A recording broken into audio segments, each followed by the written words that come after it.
भाई MLA नि फिसाला बियो एक्स सिगांनि गोसोथोनाय हाबा जाफैखानायखौ मा साननानै लांफैफिनखो बियो बिगुरा आइयो दाखालिसो 30,000 नि मबाइल बायना होबाय आङो 20,000 नि दखना बेफोरखौबो लांफाजोबखो ना माखोसो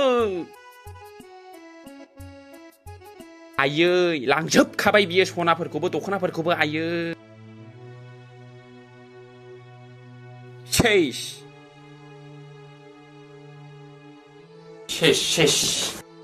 आंनि गस्लाखौल' गालांजोबबाय ना बहाबा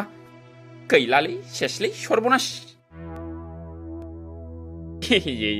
सनानि आस्थाम सनानि माला सेस लांजोबबाय आइयो डिसप्ले बायनाय मबाइलखौसो गालांबावबायनो